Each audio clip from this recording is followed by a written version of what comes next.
Hello everyone, and welcome back to a Hearts of Iron 4 dev diary.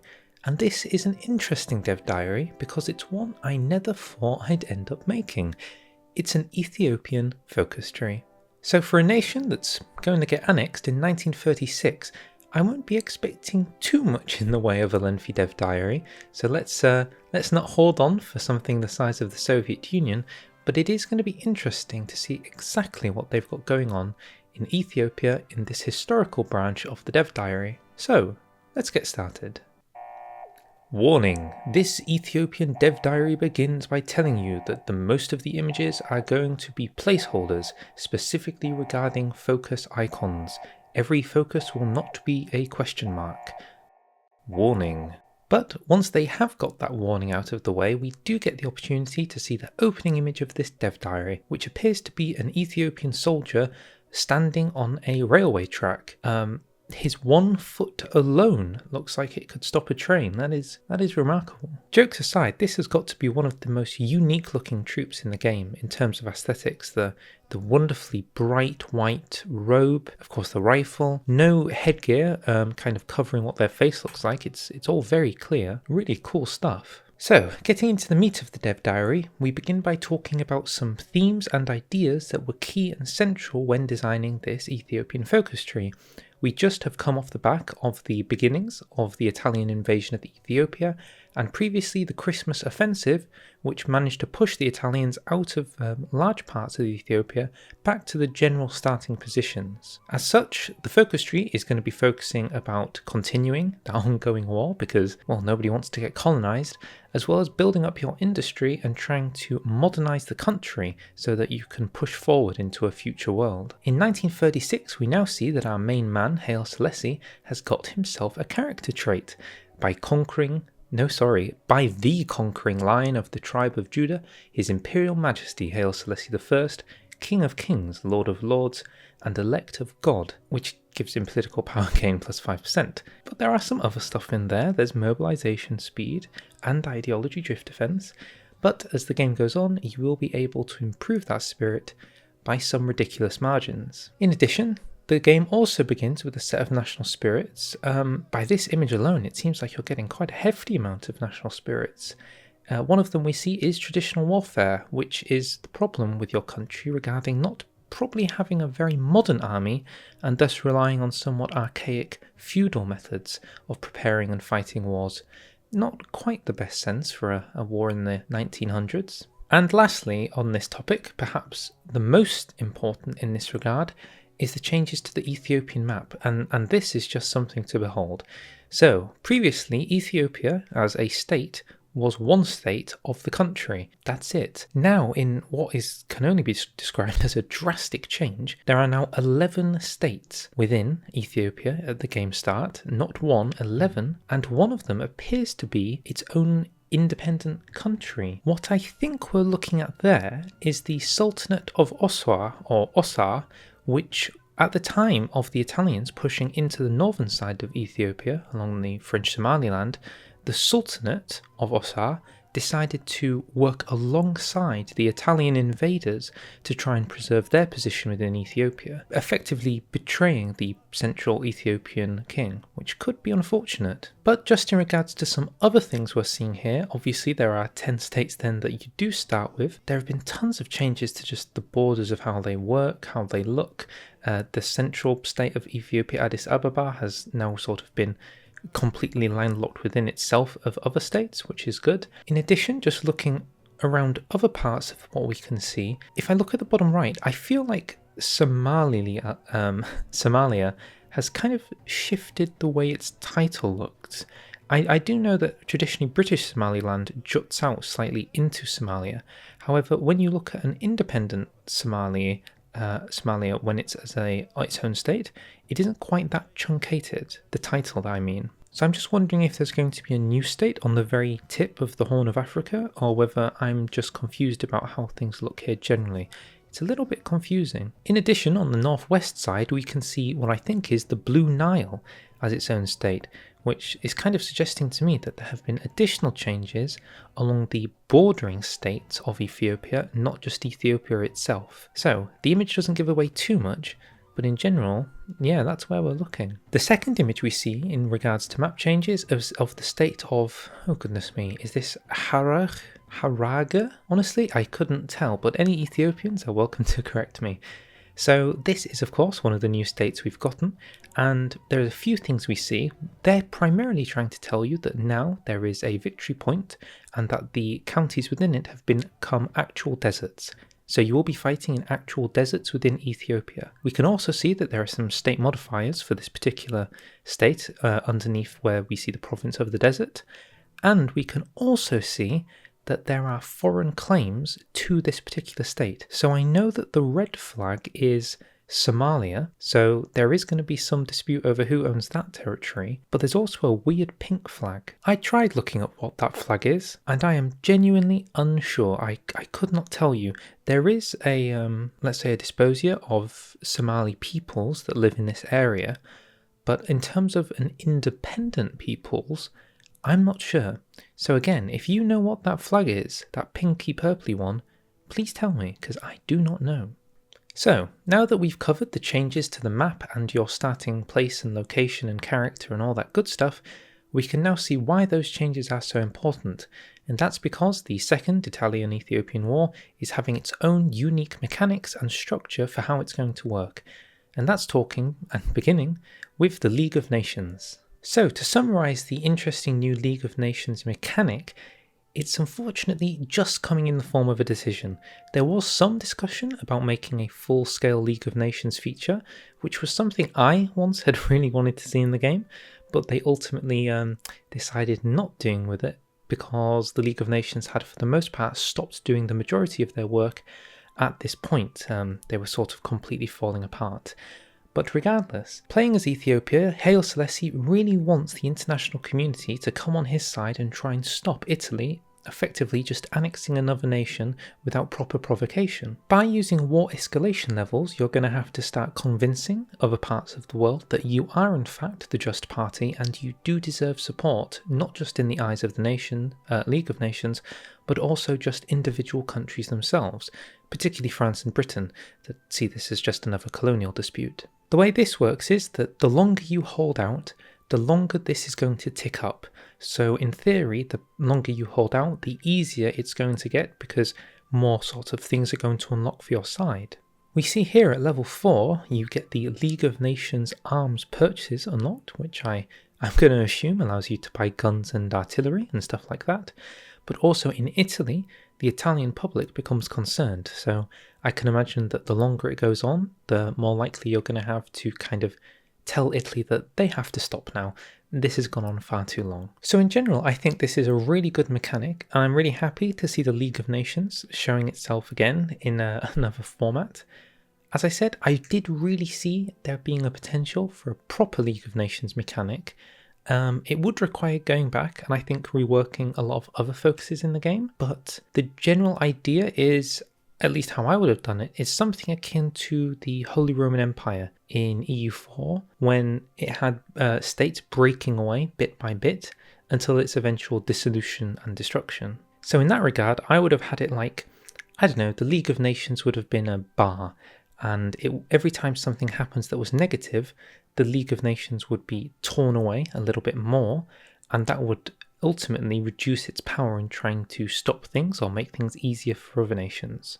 To give a brief example, when Germany does Rhineland, or when Italy annexes Ethiopia, you could imagine that the power of the League of Nations has gone down by a percentage, and at each percentage level, there's a buff that was active that would be gone.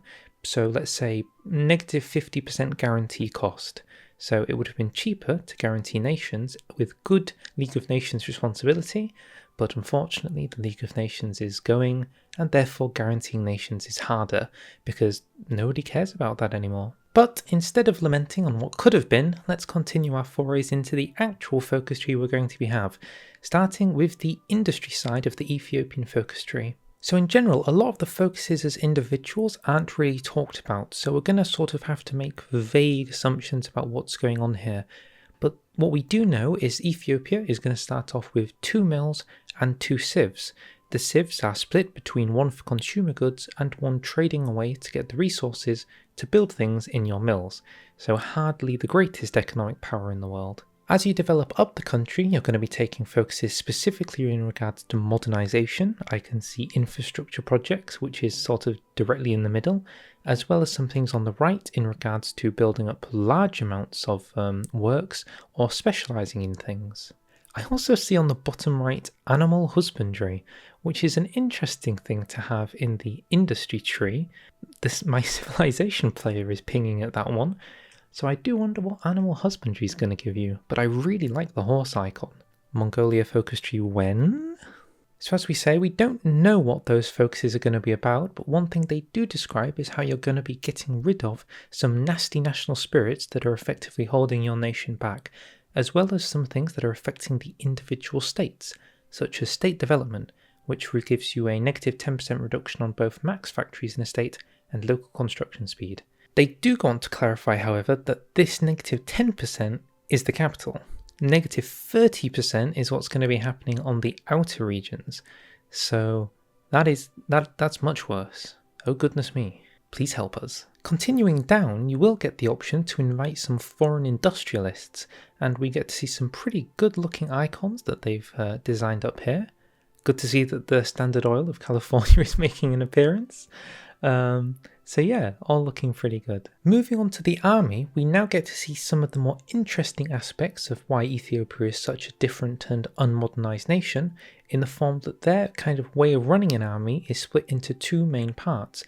The regular Haile Selassie, which, again, sorry about the pronunciation, which you could imagine to be your standard army military run by every country, but they also have irregular forces, raised and paid for by the various lords and aspects of Ethiopia.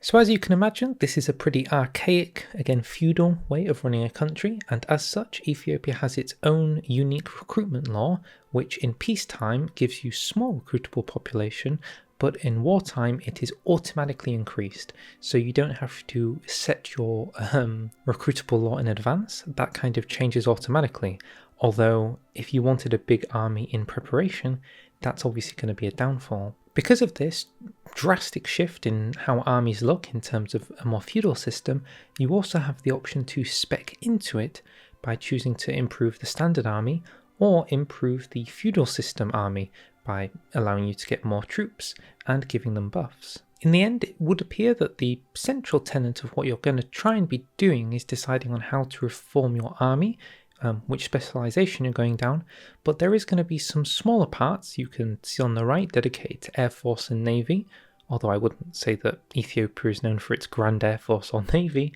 as well as on the left a University of Addis Ababa. We also get a really cool looking scavenging tactics focus, which has its own little, I think, is that a wolf? Very cool indeed. So we have a very short section here talking about balance of power, and how, similar to Switzerland and Italy have balances of power, Ethiopia is no exception, with their particular focus being besides the power of the, here we go, Mekwanint on one side, who are the centrally appointed officials, and the Mesafint on the other, which is the hereditary nobility. Making sure you find a fine line riding between the middle of them is going to be important, because tipping too far one way or the other could have catastrophic events. But they do say that this is going to be focused on in the next dev diary, meaning it possibly is going to lead to alt history paths. In addition, Ethiopia gets its own second Italian-Ethiopian war branch, which is very small and is literally just there, filled with mostly 35-day focuses to help you get the war running, help you get some good fortifications and defensives going, to really hold out. Once the war is over, this focus tree branch is completely locked out, so make use of it while you can, because once it's gone, it's gone. And in this final part of the dev diary, we talk about the historical political paths of Ethiopia. Historical is kind of used in quotation marks, because even though this is the historical branch, whether or not you win or lose the Ethiopian war is sometimes an external factor. So both events are accounted for in the historical branch under Haile Selassie. So the two options begin with rallying around the emperor, ensuring that Haile Selassie, no matter what, is going to stay your leader, but then deciding whether the emperor is going to stay in Ethiopia and fight to the last, or try and find a host nation and escape the country to fight a so-called war in exile. If you choose to go the way of leaving the country and going into exile, your main goal is going to be focusing on basically making Ethiopia a living hell for the Italians by giving them resistance and generally doing things to obstruct and cause issue with the Italians who have viciously taken your country. While living in exile, the war can still be going on, of course, which means that if you go down the left-hand side of the Addressing the League of Nations branch, you can try and continue to pressure Italy to suffer for a white peace. Getting a white peace, of course, will mean you won't be getting Somalia or Eritrea, which means you'll have no port, but in general, you will survive. Also in that branch, we can see the International Brigades focus, which is described as fun and flavourful, as around 4 to 8 random miners will send you 1 division each, meaning you could have some pretty interesting looking forces if you take that focus. Come on, Luxembourg, send me your best tank, come on. On the other hand, however, let's say you're going to be in an extended conflict with Italy, you will be choosing your host nation, and your host nation will give you unique benefits depending on which host nation you've gone for. So if you follow down the path of the American radio address, you can eventually try hiring some African Americans of the region to help you along your way, as well as seeing if you're going to become the heir of Solomon, which is looking kind of interesting. Or you could try your luck with an audience with the Führer, befriending Goring and seeing how that works out with you, maybe even seeing if Germany can work as a mediator to get you back in the game. We also have the Lion and the Sun, which, I mean, in my head this has to be Britain, right? This is The Sun Never Sets, so I'm assuming this is Britain, as well as getting an Arabic base. I wonder where that base would be located. Yemen? Haile Selassie can't go to Yemen, he's an analyst. But regardless of which path you've taken, which friends you've made along the way, the Addressing the League of Nations branch, as well as the Haile Selassie leaving the country branch, is going to kind of culminate with you trying to get Reclaiming Ethiopia, which is a focus you can take to ask your host nation to really focus their efforts on trying to get back your country. But let's say you don't believe in surrender. Let's say you think that Ethiopia should live on. Let's say you think that the host saying that Ethiopia is banned because it's going to screw over the Italian player is cringe and you don't care. Then we have the Emperor Stays branch. As you can see, this branch is looking a lot more straightforward and simple. It's a top to bottom branch, but the simplicity of it is that it has one core goal. You just need to get the Italians out of Eritrea and Somalia. All it comes down to is the fait accompli, which I think is the pronunciation of that focus, which is effectively going to write the peace treaty deal to end the conflict. The benefit is if you hold any Italian land at the end of signing that particular treaty, you get to keep the land. The flip side, however, is of course you're not getting help from the West anymore. So effectively you're going to be on your own and it's going to be a much harder fight to win. But hey, getting Eritrea is probably going to be worth it. Regardless of which paths you took then, did you win the war from afar by getting a host nation, or did you fight it out to the end in your own country? You will come to the post-war branch. This is effectively 2-ish different ways of going about this. On the right, we have the rebuilding the country section. This is going to be about, well, you guessed it, fixing the country after just having such a devastating war. On the left, however, we have the King of Kings branch. Now this branch is only available to you if you did not leave the country as Haile Selassie, you stayed, you fought to the end, and you got the best peace deal you could. You can then perceive the path of trying to elevate yourself to I can only describe as a Jesus-esque character. Following this path, you're going to work towards restoring the Empire of Axum, getting some wonderful claims, cores, and war goals to help you in this goal. I do believe that's going to involve getting some Yemen and possibly that Blue Nile state that we saw on the previous image of the map. So lots of territory to be claimed. Then at the very bottom of the tree, we see there are 4 mutually exclusive different paths you've to take. You've got Ja, or Ja, I don't know. You have the one true heir of Solomon, you've got Pan-Africanism, and you've got something heading towards African unity. If you go with the path of Jar/Yar/Adana, then you have the ability to request overlordship of Jamaica from the British to help expand your influence in the Americas.